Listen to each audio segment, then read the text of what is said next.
Hello students, कैसे हैं आप सब। आज इस वीडियो में हम करेंगे कक्षा 5 की हिंदी की पाठ्य पुस्तक रिमझिम का पाठ है चिट्ठी का सफ़र। पिछली वीडियो में मैंने आपको क्या करवाया था, आधा पाठ करवा दिया था, ठीक है ना। तो जो हमारा पाठ शेष बच गया था उसको आज हम इस वीडियो में कंप्लीट करेंगे। तो हमने पढ़ा था कि ये कबूतरों से लेकर हवाई जहाज़ तक का सफ़र बहुत दिलचस्प है। तो इससे आगे का पाठ हम यहाँ करेंगे, पेज नंबर 54 से आगे, यानी कि 54 से आगे का। यह सोचकर आश्चर्य होता है कि कबूतर जैसा पक्षी संदेशवाहक भी हो सकता है, ठीक है ना। आश्चर्य यानी कि हैरानी, हैरानी तो होगी ही कि कबूतर, आप सोच रहे होंगे कि कबूतर कैसे मैसेज देगा, यानी कि जो चिट्ठी पत्री उसको दी है वो सामने वाले को कैसे देगा। संदेशवाहक होता है संदेश पहुंचाने वाला, ठीक है। कबूतर की कई प्रजातियां होती हैं और ये सभी संदेश लाने ले जाने का काम नहीं कर सकती हैं। आप देखिए, जैसे आपने देखा है गायें हैं, गायें क्या होती है, अलग अलग तरह की गायें होती है। कोई जर्सी नस्ल की गायें हैं, कोई देसी गायें हैं, है ना। तो अलग अलग तरह की जैसे गाय की प्रजाति होती हैं, वैसे ही कबूतर की भी अलग अलग प्रजातियाँ होती हैं। प्रजाति यानी कि बहुत डिफरेंट टाइप्स, ठीक है। और ये सभी संदेश लाने और ले जाने का काम नहीं कर सकती हैं। ऐसा नहीं है कि कोई भी कबूतर है वही आप उसको चिट्ठी दे दोगे और वो ले जाएगा, नहीं। गिरहबाज या हुम्र वह प्रजाति है जिसे प्रशिक्षित करके डाक संदेश भेजने के काम में लाया जाता है। अब देखिए, कबूतर की एक प्रजाति है जिसका नाम है गिरहबाज या फिर हुम्र। इसके दो नाम से आप इसको जान सकते हैं, गिरहबाज या फिर हुम्र। ये प्रजाति ऐसी है जिसको प्रशिक्षित यानी कि पहले उनको ट्रेनिंग दी जाती है और फिर बाद में वो डाक संदेश भेजने के काम में लाए जाते हैं। आखिर कबूतर अपना रास्ता ढूंढ कैसे लेता है। अब आप सोच रहे होंगे कि कबूतर को कैसे पता चलेगा कि ये किसको देनी है। तो इसके लिए क्या किया जाता है, उनको ट्रेनिंग दी जाती है।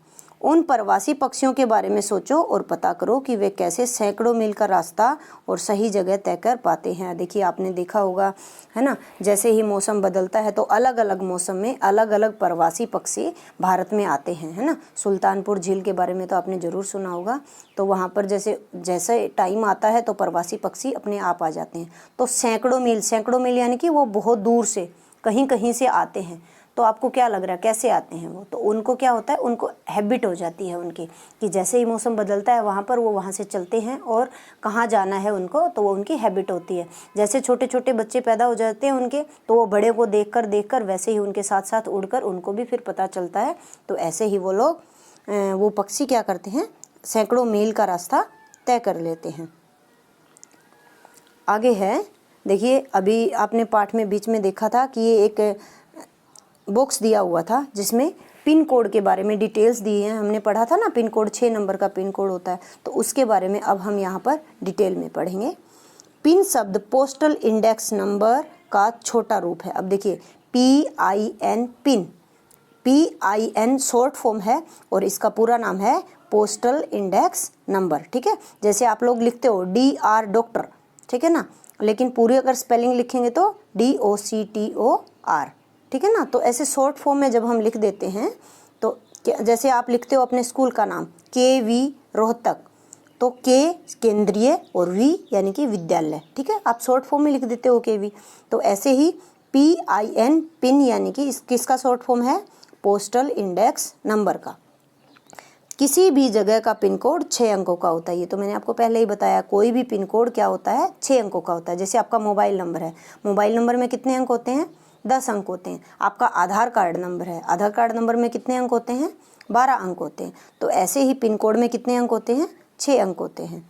हर अंक का एक खास स्थानीय अर्थ होता है। स्थानीय अर्थ यानी कि किसी ना कि अलग अलग स्थान का जो अलग अलग नंबर दिया होता है उन्हीं को मिला करके किसी भी स्थान का पिन कोड होता है, ठीक है ना। जैसे हम उदाहरण देखते हैं, NCERT द्वारा भेजे गए लिफाफे पर, अभी हमने पढ़ा था, उस लिफाफे पर क्या लिखा था, 110016, ये लिखा हुआ था। अब देखिए, इसमें अलग अलग अंक का अलग अलग क्या अर्थ है। इसमें पहले स्थान पर दिया गया अंक यह बताता है कि यह पिन कोड दिल्ली, हरियाणा, हिमाचल प्रदेश, पंजाब और जम्मू कश्मीर का। अब देखिए, उत्तरी जो भारत है उसका अंक दे दिया इन्होंने 1, ठीक है। तो यहाँ पर पिन कोड में जो 1 है, फर्स्ट का 1, इससे हमें पता चलता है कि ये उत्तरी भारत का, यानी कि दिल्ली हो सकता है, हरियाणा हो सकता है, हिमाचल प्रदेश हो सकता है, पंजाब हो सकता है, या फिर जम्मू कश्मीर हो सकता है। ऐसा भी तो है ना, डाक भारत देश से बाहर से भी आते हैं। तो भारत देश को भी क्या किया है, अलग अलग पहले उसको भौगोलिक तरीके से मोटे मोटे रूप में, जैसे उत्तरी भारत है, दक्षिण भारत है, पश्चिम भारत है, पूर्वी भारत है, ऐसे मध्य भारत है, इस तरीके से अलग अलग भागों में बांट दिया। तो ये जो 1 है ये है उत्तरी भारत का। अगले 2 अंक यानी कि 10 यानी कि 10 जो 10 है, ये क्या तय करते हैं कि ये दिल्ली राष्ट्रीय राजधानी क्षेत्र के उप क्षेत्र दिल्ली का कोड है। अब देखिए अगले जो 2 अंक हैं 1 और 0, ये क्या दिखाते हैं कि ये दिल्ली का कोड है, ठीक है ना। अलग अलग क्षेत्रों को मैंने आपको पहले ही बताया था, अलग अलग जगह को अलग अलग कोड दिए गए हैं। अगले 3 अंक यानी 016 दिल्ली उपक्षेत्र के ऐसे डाकघर का कोड है जहां से डाक बांटी जाती है। अब देखिए आपको पता है अलग अलग जगह पर, अलग अलग क्षेत्र पर आप देखेंगे तो डाकघर बने हुए हैं। आपके घर के आसपास भी या कहीं आपके कॉलोनी में, आपके गांव में ज़रूर डाकघर होगा, आपने देखा भी होगा। तो देखिए लास्ट के जो 3 डिजिट्स हैं 1, 0 और 6, ये उस डाकघर का कोड है जहाँ से डाक बांटते हैं, जहाँ से डाकिया लेके जाता है और घर घर डाक पहुँचाता है। अब देखिए, अब तुम्हारा स्कूल जहाँ पर है उस इलाके का पिन कोड पता करो। अब आपको पता है, जैसे आपका स्कूल कहाँ है, केवी रोहतक में है, तो केवी रोहतक शहर में है, तो रोहतक का पिन कोड आपको पता ही है 124001, ठीक है। तो ऐसे ही बाकी अगर कोई बच्चा बाहर से है तो उसको भी अपने एरिया का जो पिन कोड है वो पता होना चाहिए।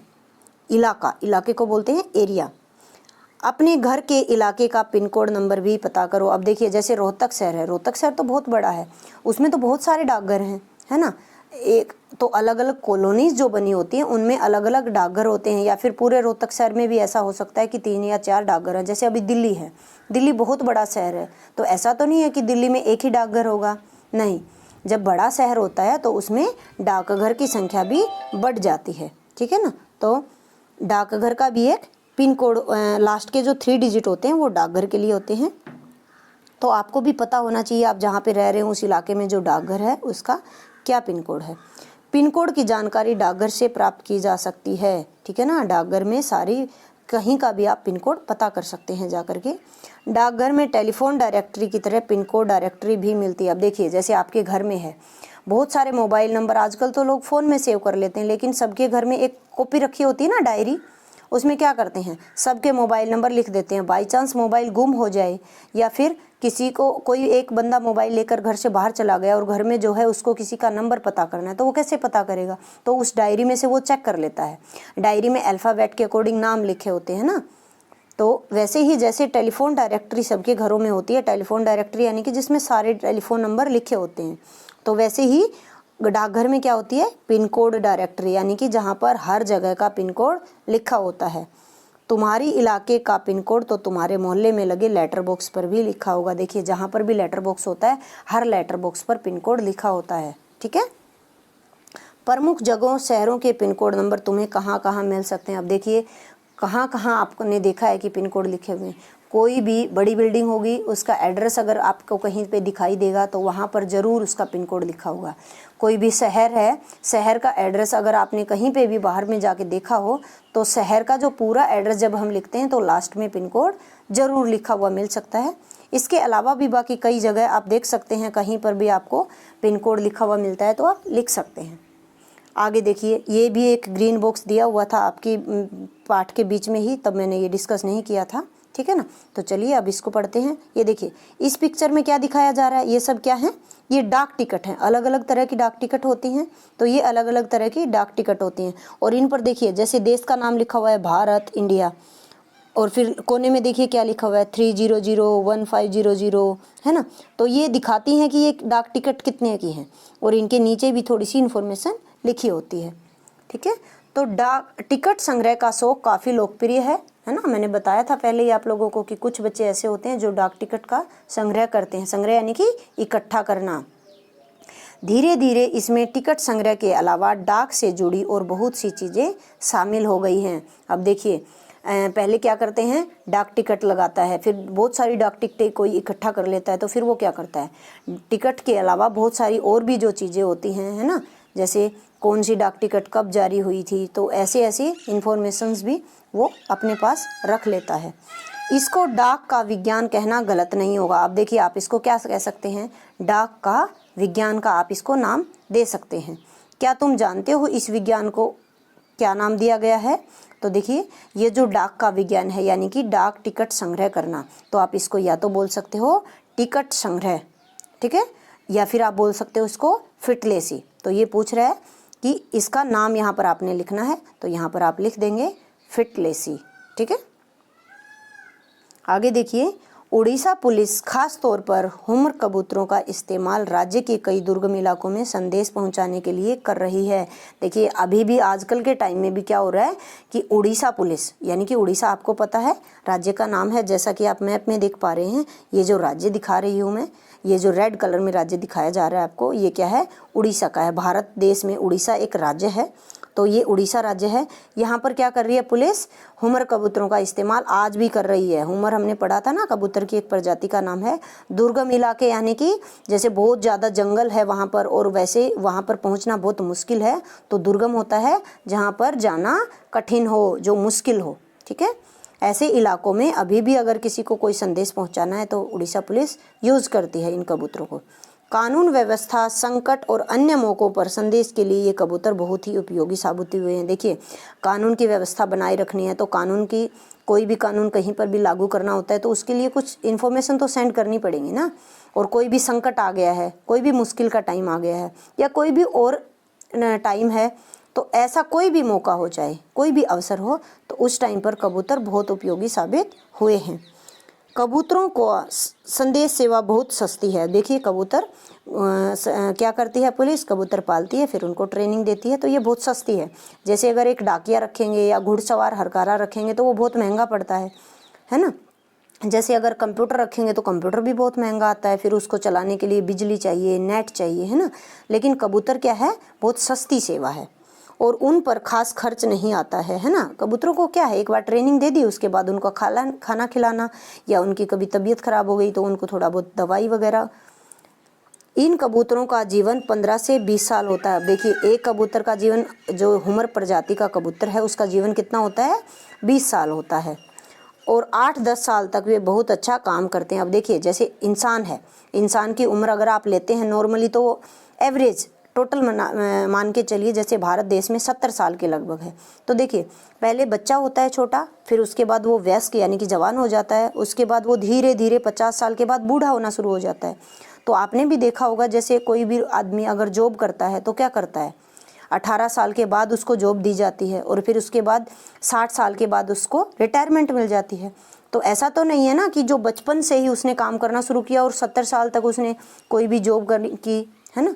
तो ऐसे ही कबूतर भी क्या है, कबूतरों का भी एक अच्छा स्वास्थ्य होगा तभी तो वो डाक अच्छे से पहुंचाएंगे। तो इसके लिए 8 से 10 साल तक वे बहुत अच्छा काम करते हैं, ठीक है ना। यानी कि वैसे तो उनकी उम्र है 15 से 20 साल, लेकिन 8-10 साल तक वो अच्छा काम करते हैं, यानी कि उनकी हेल्थ अच्छी होती है। पहले कबूतर बहुत छोटा होगा, फिर उसको ट्रेनिंग भी देनी पड़ती है, उसके बाद जब वो काम करना शुरू करता है तो 8-10 साल वो अच्छा काम करता है, उसके बाद वो बूढ़ा हो जाता है। स्वस्थ कबूतर एक दिन में 1000 किलोमीटर तक का सफ़र कर सकता है। अब देखिए एक कबूतर अगर वो उसकी हेल्थ अच्छी है, वो स्वस्थ है एकदम से, तो वो एक दिन में कितना किलोमीटर तय करता है, 1000 किलोमीटर तक की ट्रैवलिंग, सफ़र यानी कि ट्रैवल वो कर सकता है। यदि कोई महत्वपूर्ण संदेश पहुंचाना हो तो 2 कबूतरों को भेजा जाता है। अब देखिए अगर कोई बहुत इम्पोर्टेंट आपको इन्फॉर्मेशन देनी है पुलिस को, है ना, बहुत ज़रूरी है वो, तो वो क्या करेगी, वो 2 कबूतर भेजती है। वो 2 कबूतर क्यों भेजती है, ताकि अगर देखिए बीच में कोई बाज आ गया तो बाज क्या करता है, कबूतर को खा जाता है। या फिर कोई शिकारी है, किसी शिकारी ने कबूतर को अगर तीर मार दिया तो वो क्या हो गया, वो तो घायल हो जाएगा, तो इसका मतलब तो वो इन्फॉर्मेशन टाइम से नहीं पहुंचेगी। तो इसके लिए वो क्या करती है, 2 कबूतरों को भेजती है, ताकि अगर बाज आ जाए या कोई भी अनहोनी सी स्थिति, अनहोनी यानी कि जिसकी होने की संभावना अभी हमने की नहीं हो, ठीक है ना, एकदम से कुछ अचानक हो जाए, कुछ बुरा हो जाए, उसको बोलते हैं अनहोनी सी स्थिति। तो ऐसे में क्या होता है, फिर जो दूसरा कबूतर होता है वो उस संदेश को लेकर पहुंच जाता है उस जगह तक। शायद यह पढ़कर तुम एक ऐसे कबूतर की कहानी पढ़ना चाहो जो दूसरे विश्व युद्ध में संदेश पहुंचाता था। अब देखिए, जब दूसरा विश्व युद्ध हुआ था तो उस टाइम पे भी क्या था, एक कबूतर ऐसा था जो जैसे वहाँ का जो आर्मी का जो ऑफिसर था उसको वो संदेश देता था, उसको कोई भी कुछ लिख के देता फिर वो वहाँ से पहुँचाता था। तो ऐसे दूसरे विश्व युद्ध में भी एक कबूतर संदेश पहुँचाता था। इस कबूतर की कहानी नेशनल बुक ट्रस्ट से अंग्रेजी में छपी एक किताब में दी गई है। अब देखिए, एक इंग्लिश में एक किताब का नाम है और ग्रे नेक, ठीक है, ग्रे नेक उस किताब में इस कबूतर की कहानी लिखी हुई है, जो कि इस किताब के हीरो का भी नाम है। इस किताब का हीरो जो था उसका नाम था ग्रे नेक, ठीक है। तो इसीलिए ये कबूतर की कहानी भी उसी किताब में है। अगर तुम हिंदी में पढ़ना चाहते हो तो क्यों ना नेशनल बुक ट्रस्ट को पत्र लिखो कि वे इस किताब को हिंदी में छापें। अब देखिए, वो बुक किस में है, इंग्लिश में है। अगर किसी बच्चे को हिंदी में पढ़नी है, उसको इंग्लिश में नहीं पढ़नी है, तो वो क्या करेगा, उसको तो हिंदी में ही चाहिए ना। तो जो हमारा देश का नेशनल बुक ट्रस्ट है वो क्या करता है, वो एक लैंग्वेज में जो बनी हुई किताबें हैं उनको अनुवाद कर देता है, उनको जैसे दूसरी भाषा में लिखने का काम करवाता है, ठीक है ना। तो आपको क्या करना है, जैसे अभी आपको सिखाया कि लेटर कैसे लिखते हैं ना, पत्र कैसे लिखते हैं, चिट्ठी कैसे लिखते हैं, तो आपको भी क्या करना है, एक नेशनल बुक ट्रस्ट को पत्र लिखना है। इससे क्या होगा, आपको पत्र लिखना आ जाएगा, ठीक है ना। आपको एक कागज़ लेना है, उस पर एक पत्र लिखना है कि आप इस कविता का ये वाली किताब है और इसका आप हिंदी में अनुवाद करवा दीजिए, हमें हिंदी में पढ़नी है ना। तो इस तरीके से आप उनको लेटर लिख सकते हैं, इससे आपको पत्र लिखना भी आ जाएगा। और उसका एड्रेस उन्होंने यहाँ दिया गया है, नेहरू भवन इंस्टीट्यूशनल एरिया फ्रेज 11 वसंत कुंज नई दिल्ली। तो ये जो नेशनल बुक ट्रस्ट है इसकी जो बिल्डिंग है वो कहाँ पर है, नई दिल्ली में है। देखिए लास्ट में उसका पिन कोड भी इन्होंने दिया हुआ है, ठीक है ना। तो ऐसे आप क्या कर सकते हैं, ऐसे आप अपने दोस्त को भी पत्र लिख सकते हैं, आप स्कूल के प्रधानाचार्य को भी लिखते हैं ना पत्र।